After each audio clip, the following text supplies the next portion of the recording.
Right, so don't panic. We are in the front room. It's the temporary office, and that's just until we can get the main kind of new look office sorted and finished off.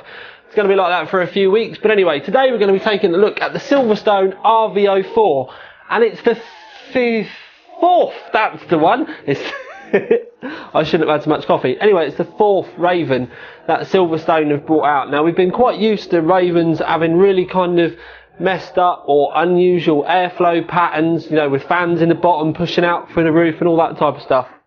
This one is a little bit more kind of mainstream with fans in the front, but it's still got an inverted window. And anyway, I'm going to be quiet. We're going to bring you in for a good closer look, have a good whiz round it, and then get everything minced up, that's me, in a really meaty conclusion at the end. See, mince meat, I've got to be hungry, ain't I? Anyway, I need to move on. Right, peeps, as always, we will start at the top and at the front. One thing I will say, though, is if you can hear any noise in the background, the electrician is currently working in the office, because obviously we're filming this in the front room at the minute. So if you can hear any noises or banging and stuff, then I'll go in there and with a club hammer and put him to sleep for a bit. But anyway, right, so as always, we start at the top and the front.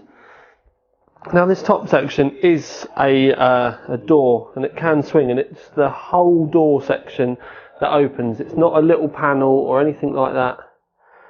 You can see the whole door area swings open, and I'll just close it again just so that you can see. So it's a fairly big lumpy door there. If we come back up to the top now, built into this door section is your reset and your power. So your power's here and your reset's here. But they're like, the only way I can explain these switches is they do reach in, and the switches are actually at the top, and these are actually just attached at one end. So all it is like bending a bit of plastic to make these buttons. Now, it doesn't make them particularly nice to use, but you do get the click at the end of it, like the type of kind of click that you get with the MX switches. It's quite a positive click, but that's just because it's the type of switch that's inside. This, like I said, it's just a bit of bendy plastic to make this switch. Now we can obviously see that we've got the Raven design on the front. I just need to look at the camera. Yeah, you can see it. So I'm just trying to run around. You can see the Raven design there anyway.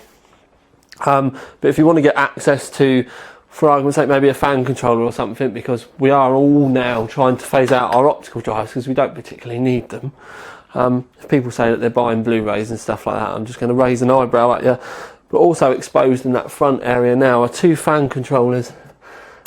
And you've got low, medium and high, low, medium and high. And you can set them up how you want them. Now, what I'm going to do is I'm just going to slide the camera down a bit. Because we can look at the secondary panel at the front. That'll do. So we've got the low, medium and high up here for the fan controller switches, but you can also remove this mesh section, and it has got some basic dust filtering in it. As you can see, it is only kind of like a basic dust filter, but it will definitely do better than nothing. Probably one of the designs I would like, but the most important thing that does expose are the air penetrator 180mm fans there. Now, Silverstones of old have had these, the Fortresses and the Ravens that we've done in the past. Big fan, low RPM, not a lot of noise, but they do still shift a lot of air, and the air penetrators are pretty damn good for that. You can take those out though and replace them with three 120mm fans if you want, which we'll cover a little bit later on in the video. We're just going to skirt around the main features of the case before we start doing, you know, like taking a close look at bits and bobs. Anyway, we can put that back on. All really nice and easy, really not very hard at all. I'll just do it again from the bottom. I know I was right in the shot then, but they really do remove and replace very easily. It's not a difficult system, it's not fiddly, it's quite thick. I don't want to say like thick like child's could use it, you know, like child's toys, but it's that type of feel. Was very positive kind of action. Also at the front, as you can see, that we've got the stripes, and then it goes up in steps as well. If we follow it up, now we've got this lower camera angle, but also just there is a little power switch power switch, I do apologise, your power LED, so that all lights up, and it's quite a stealthed way of doing it. Now what I'm going to do is I'm just going to stop the camera quickly, but so at the back of the case you can see that the stripes from the front, they follow up and then go into this kind of fanned out kind of area. Now there is a dust filter at the back. You might be wondering why there's a dust filter on the roof, but this is where the power supply is actually at the top, and you can have it turned either way. So if you're going to have it so it's the power supply sucking air in, then the dust filter, you know, just filters that really. I do like the way this all kind of opens up, and it's got, I want to say it's kind of like a Batman-y kind of gothic-y type feel to the design on it. I actually quite like it. Anyway, what I'm going to do, stop the camera, move the case, and we'll take a look from another angle. Right, and peeps, so we've moved round to the back. This is the Silverstone power supply in the back here, but you can see the dust filter I was telling you about before that you can remove from the top. And yeah, power supply at the top. We don't really see very many units like that anymore. In the olden days that was kind of the norm, and a lot of people seem to forget as well. When we had power supplies like that in the olden days, we always did have the fans pointing downwards to bring the air out, because there were no fan filters in the roof. Yet people seem to go nuts nowadays about having to have their fans pointing towards the outside the case and blah blah fucking bullshit. But anyway, so moving down, we can see that we've got 1, 2, 3, 4, 5, 6, 7, 8 expansion slots at the back, or as I call them, PCI slots. So it's a normal 7 ATX motherboard kind of layout, plus one for any like extra ports that you might want to run that are like extra add-ins, or maybe even if you've got a PCI Express right at the bottom of your motherboard and you've got a 2-slot card, then you'll be able to get all that in. You can see the large mesh area on the left hand side down this area. This is obviously because you have got 280mm fans going to be blowing through, so this is just to make sure that you've got plenty of throughput with the case. Now you may think, oh my god, it's got the fan missing. And it has got the fan missing because it doesn't come with one of these exhaust fans fitted. Now I left it out so I could point it out to you and you could all be very clear, because you'll be amazed how many times I make videos and then people say, well, my Silverstone case didn't come with a Corsair fan. Yeah, funny. So I've left it out on purpose. So it's 120mm. You can only fit a 120 in the back as well. So if you do buy the case, you're going to need to remember that you are going to need to bang a fan in the back. And then when you get down to the bottom, there's not really much to report other than some case feet. So yet again, I am going to move the camera and we will be back shortly. Okay then peeps, so back panel off, and we can see all the cables in the back. Now I'm just going to move you slowly back up again so we can point out a few little bits and bobs. No dust filters. We've got the 150mm Silverstone power supply in there, so you can see that it does, you've not really got a lot of room here to put stuff through the back. The reason why it's half kind of covered up, Silverstone do smaller wattage 140mm as well. You can see that you've got the larger kind of area up here now. It's all the cutouts have got lips and are rolled round rather than being stamped or anything, which is quite nice. Also, and this is a point that I know certain kind of YouTuber would say is 100% kick-ass, but I'm sure every one of the fucking videos he does is 100% kick-ass. Anyway, the motherboard tray is removable. So if you were building like a water-cooled system and stuff like that, you can undo a few screws, click, click, take your whole motherboard and your graphics card as well if you want out. But obviously if you're going to take your graphics card out, it's going to be bolted into the PCI. So kind of keep that in mind when you're trying to shove it back in again. But anyway, you can take the whole motherboard out really, really easily. But you obviously need to do it before you start cabling.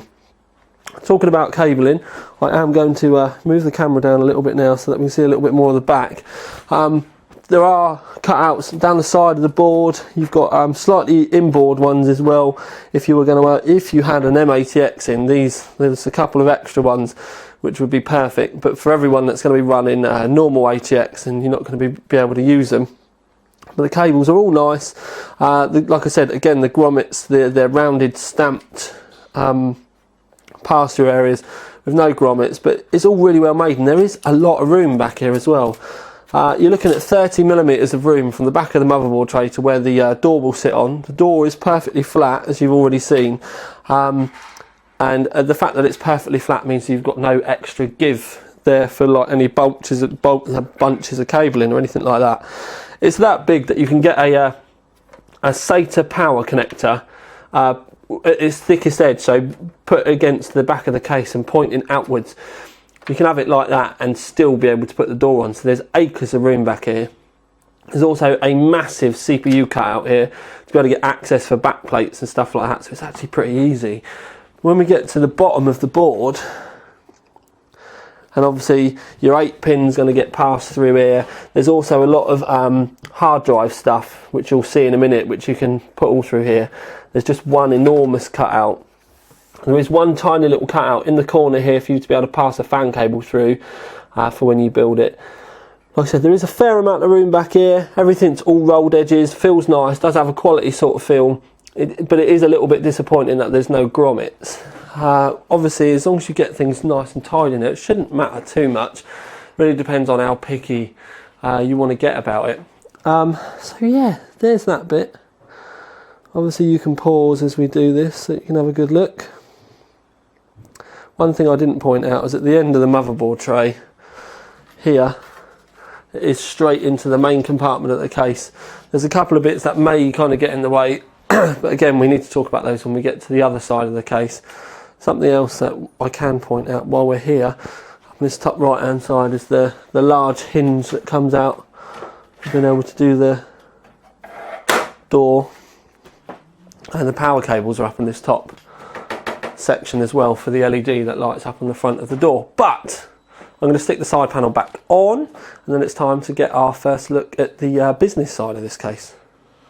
Okay, so we're on the business side now. Now we can see at the top that it does kind of slope upwards. There is a bit of an incline towards the back of the case. There isn't really anything under this. Also, the case does kind of have like a bow in the middle, so it comes up and then it divots in again. It gives it a nice kind of 3D type of design. It is really nice though. You can see the Silverstone logo over here, and you can see the start of the window, which I'll show you in a minute, but the window is pretty much over the entire motherboard area. Up here is where your power supply is, which is where you don't really want to see it. Up the other end is if you've got any optical bays or anything like this, and this has all got its own kind of compartment as well. It's not completely sealed off. You'll see when we open the door in this section, it is, there is a little bit of separation there. Over in this corner, you can see we've got 2 USB 3s. There is an internal header. We don't really need to say that anymore because it's kind of almost the standard. And then you've got a 3.5mm jack for your headphone and your microphone. Now I'm just going to slide. You can see reflection. Obviously we are in my front room. You can see the large kind of gap here for airflow. And while I'm here, I'm going to measure that, and you've got about 55mm that the door sits off of the front of the case. That's ample airflow there.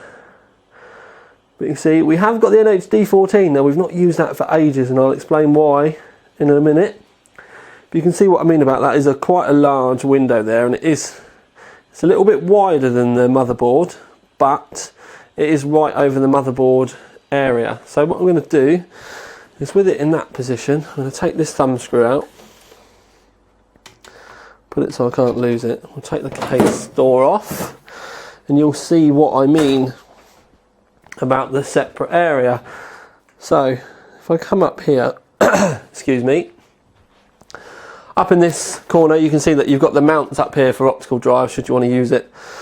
You've got a power supply area up here. They reckon if you're going to use an optical drive, you want about 180mm tops for your power supply to make sure that you've got room for modular cables and stuff like that. But so it's only if you're going to be running an optical drive you need to worry about the length of your PSU.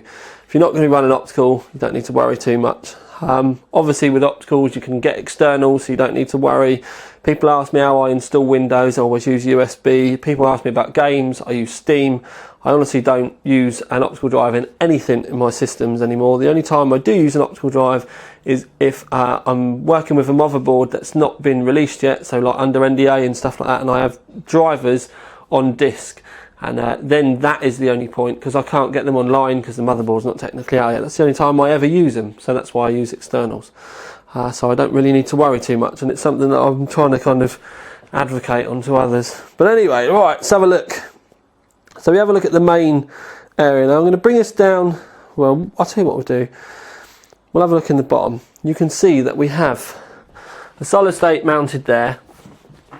And then we have mechanical here. Now the mechanical is wired in at the back, so I do have to put my hand back there to push it forward so that I can get hold of it. But you can have that there. You can obviously have your solid state drive mounted in the bottom. It's all screwed in. It's all lovely. Now you can, because we've removed it for this portion of the video, you can have this extra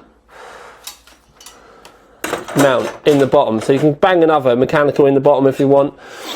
And there is a separate hard drive dock as well. Now this hard drive dock holds 1, 2, 3, 4, 5 mechanicals, so you could technically have 7 mechanicals in this if you wanted. Now we went this route because A, we've got the solid state drive easily in the bottom. B, there's still room for a storage drive should you want to use it. But B, we know a lot of you guys always love, you can't really see it from where you are, but I will show you, with a better look later on. There is a CPU heatsink support on the top of the cage for this, which it's a novel idea. There are a lot of novel ideas in this case, to be fair, that I personally would never use, and this again is one of them, but it's all personal preference. I know there are going to be people that use everything that come with the cases. I'm that type of person that if I don't particularly like it, I just remove it, and a lot of these things would be that. Anyway, so easy motherboard area. You can fit an EATX motherboard in here if you want, and by EATX I mean like the slightly wider one, like a Rampage 4 Extreme. The reason why we've not got the additional cage and then all of the extra mechanical hard drives fitted is we found with this large heatsink, which is obviously the original NHD14, we had problems with cables like the USB 3 cable and stuff on this board. So if you're going to end up with a massive heatsink like this, you're not going to be able to use those mechanicals in there. Everything just starts to get in the way, and you can even start running into graphics card problems. You'll be able to get every graphics card that without the big cage in there, because it does sit quite high. It sits there. You won't run into graphics card issues with that, and you can get every graphics card in there that you possibly wanted, even with this fitted. This thing in the front, I can't understand why it's here, because it's got slots in it. I'm going to try and zoom you in so that you can see. Right, it's got slot, there we go. Right, it's got slots in it. So the only time I've ever seen graphics cards with those little brackets that actually slide into this has been on like Dell machines and stuff. I've never seen one of those brackets on a normal, off the shelf bought rig. So this I would probably also remove, but the only positive thing about it is it does seem to direct airflow towards your graphics cards a little bit better. So what they are probably thinking is, rather than just having it just whizzing down, it does direct the air. So if you add multiple graphics cards, for example, it should direct the air slightly better. So maybe experiment with that in your rig. I think I would probably personally still rip it all out, but again, personal preference. What I will try and do while we're here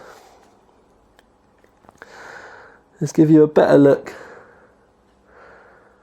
at the CPU bracket. You can see it there, and essentially it just lifts up and you can screw it into place, and it locks underneath your CPU cooler. That's it, push down, you can see it all there, and then you lift it up, and like I said, you can screw it into place, lock it still, and it gives your CPU bracket a little bit of support. Again, novel, I understand that it could be great, but I've never had problems with heat sinks, no matter how big, and that obviously the D14 is a big old unit. I've never had a problem with a D14 warping a board, and I've got to be fair with you lot, I don't particularly, some days when things are really busy, we've got a lot to do, moving cases around, things can get quite rough or rushed, and like I said, I've never ever had a problem. So that's something to possibly keep in mind. Something else, now we need to come up here for this, that the case does come with is a graphics card support system. Now, I've seen these on other cases in the past and I hate them. Absolutely hate them. And this one is no different. And essentially, this kind of clips in up here like this, and then you've got another little bracket that you can fit underneath your graphics card. Oh, obviously I'm trying to do this without fitting it. So this would be at the top, and that gets screwed in, and then you've got another little bracket here which then screws in and supports your GPU. Now this, for me to see from the inside, you know, through the window, it's just horrible. It's really not very nice. I think it's quite intrusive. I understand it if you've got a massively warping GPU or something like that, but I'd be more worried about the GPU rather than, you know, actually clipping all this type of stuff in. I'd, you know, either change the GPU or try and get it fixed rather than adding all this in. So again, it's nice that they're bringing these type of things to us as an option if you really need it, but I personally think that with an expensive system like this just makes it feel cheap. And one thing I will say is, for me personally, if I see something like this in a really nice system, it just makes me think straight away. I look at the system and I think, oh well, they're a noob, because, you know, they've just used everything in the case because they think that they have to. So hopefully I'm kind of telling you that you don't. And I've had big graphics cards in this, and you need to remember also with graphics cards, they have a tendency to warp that way. I've never seen one in one of these inverted cases warp downwards, because obviously you've got the PCB there. They always seem to warp towards their heatsink on the top rather than down towards the PCB. But maybe someone can show me different on their rig if they end up getting one of these. But anyway, so one of the things I did say at the beginning was you can swap the front for 320mm fans. So what I'm going to do, because the brackets are here just out of shot that you have to screw in, what I'm going to do is I'm now going to stop the camera, pull the front of the case off, and I'm going to fit the 3 fans just to give you a rough idea of how it looks, but then, you know, options and stuff on the inside once you've done it. While I'm also there, I'm going to remove this bit of plastic, what I said, you know, diverts air towards your GPUs. And yeah, so I'm going to turn the camera off and I'm going to get this done. Okie dokie, my sweets. Now I've put this in here just as a demo for you. Yes, it's an airflow fan. Yes, I've only fitted one, but I wanted to just show you that I've got the middle one in.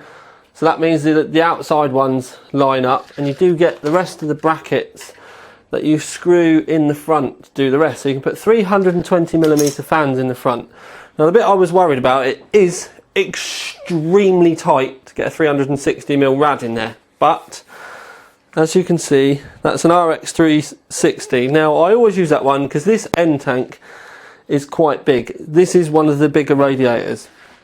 Now you may find it quite, I mean, that is literally like Virginia kind of nun tight going on in there.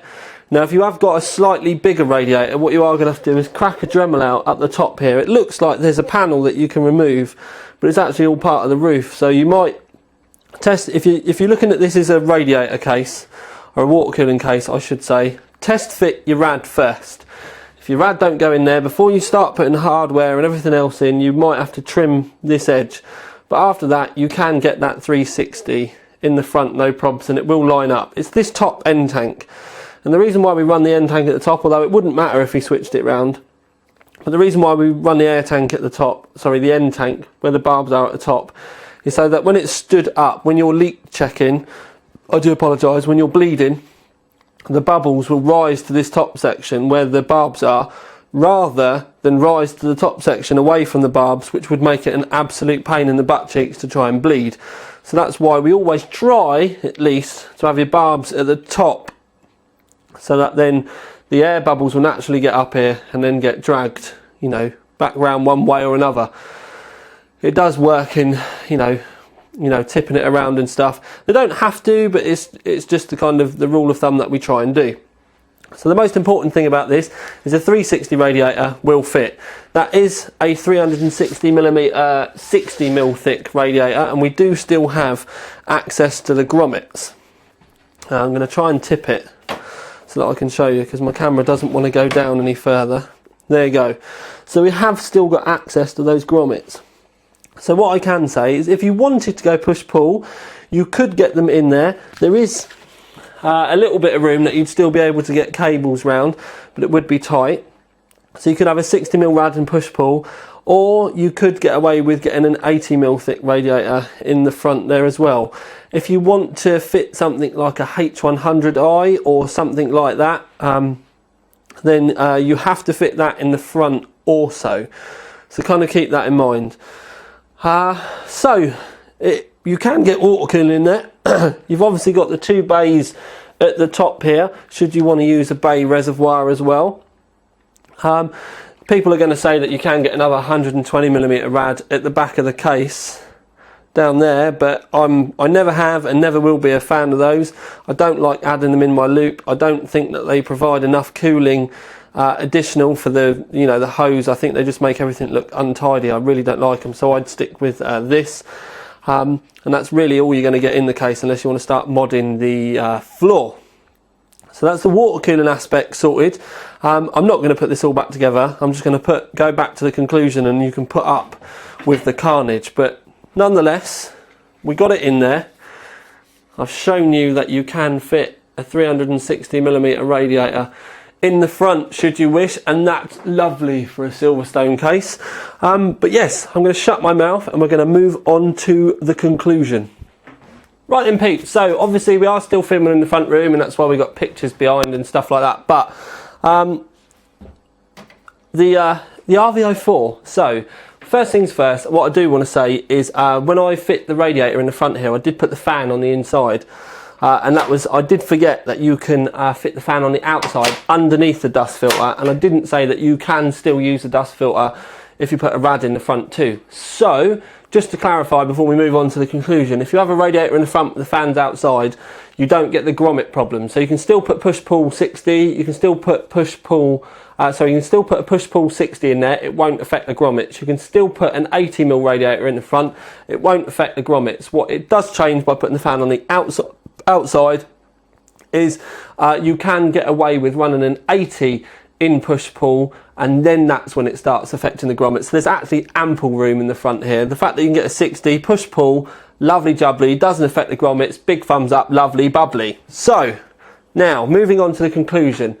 First things first, Gold Award. Now I'll explain why.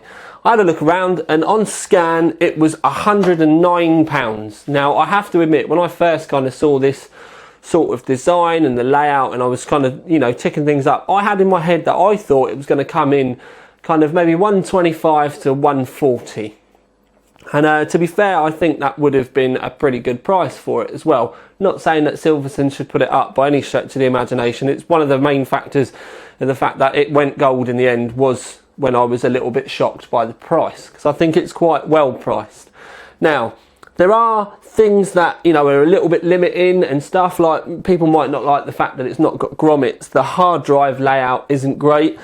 The CPU cooler mount and the GPU mount, all little bits that really should never be fitted and used.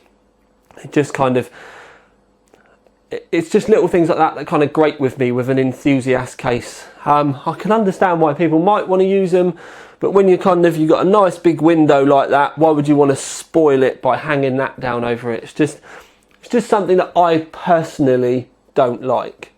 But good air cooling case, 280mm air penetrators in the front. Silverstone air penetrator 180s are kind of renowned, and when you go back to the days of like the Fortress 2 and the Raven 2, and they had the fans in the bottom pulling air up, those fans were amazing. You know, back then I was saying they were some of the best air-cooled cases on the market back then. I even run a FTO2 for a little while with my rig in it, and I loved it.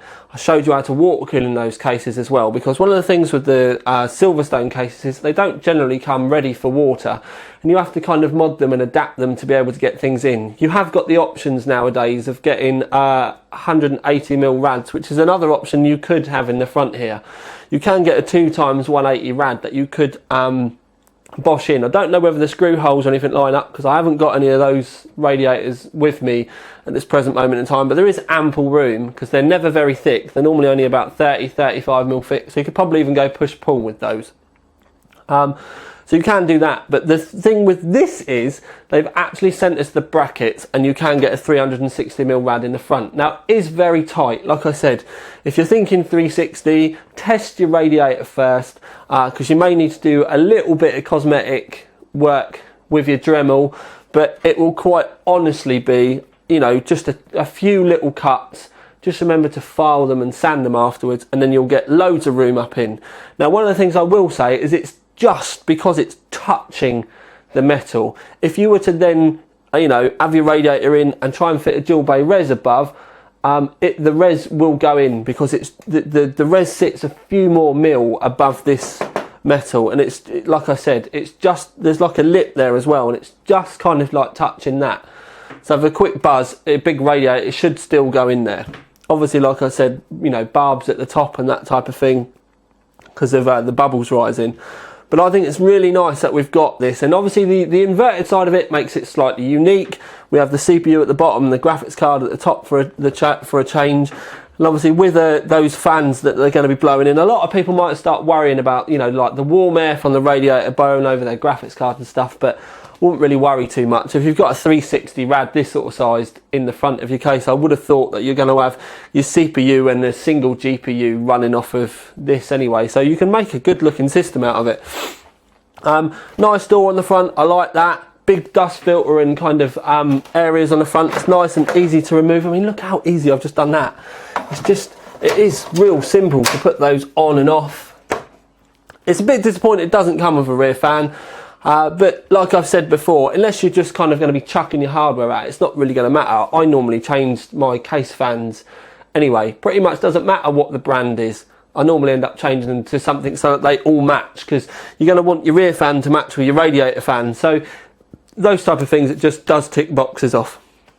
The hard drive mounts and stuff, the one that you have here, there's not really, because you have to have the hard drive mount kind of like front to back.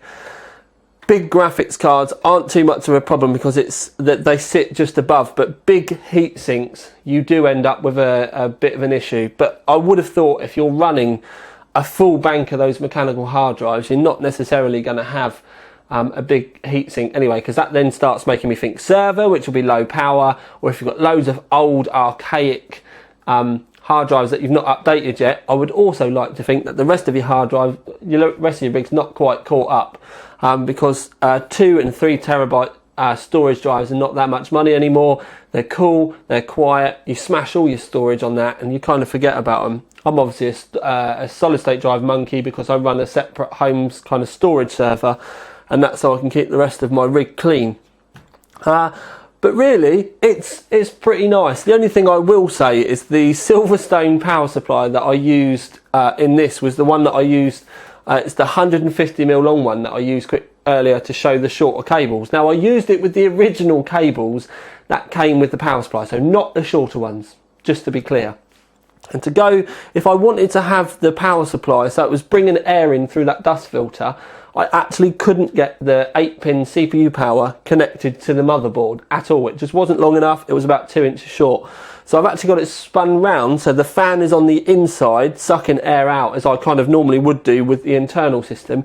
And even then it was very tight. So here's a trick for you, because this is quite a tall case. You might not find it with other power supplies, but if you get a Silverstone power supply as well, what you need to do is fit your power supply. Get your 8-pin power cable and put it down through. Don't use the grommet at the bottom of the case. Put the 8-pin power supply cable through your CPU cutout. And then what you do is you lay your motherboard in and you fit your 8-pin power before you screw the motherboard in. So you've got the cable coming through the CPU cutout up, and you clip it into your motherboard while the motherboard's in your hand. And then what you do with the cable fitted, that's when you push the motherboard down and screw it in place.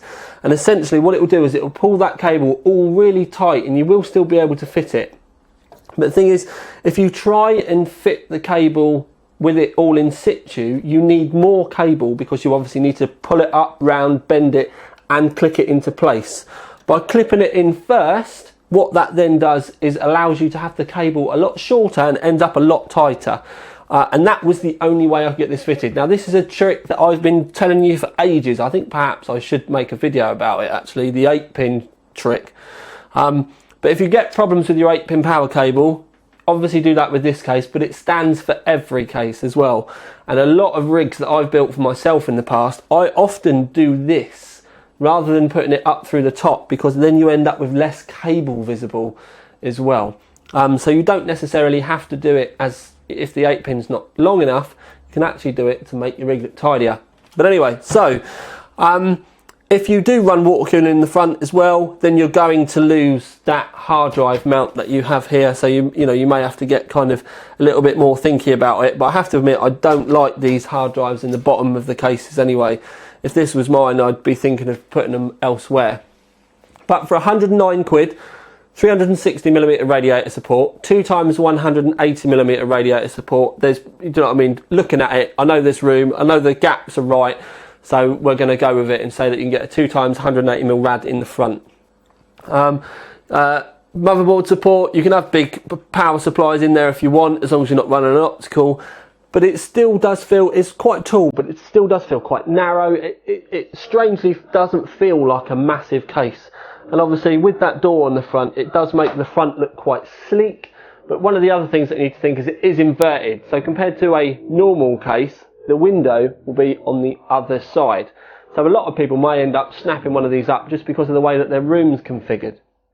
But it is something you obviously need to kind of keep in mind, because when you do stuff and your rig all goes together, may mean that you have to rejig your room to get the most of it. But I have to say, I really like it. I have always been, as I said in the past, a fan of the Silverstone cases. I've used Fortresses in the past.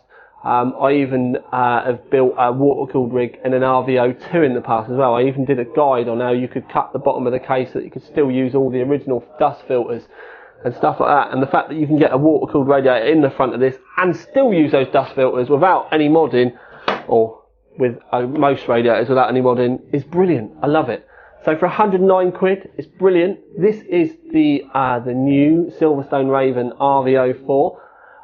Wins the OC3D Gold Award. This is Tiny Tom Logan, still recording in his front room and still feeling slightly bonkers.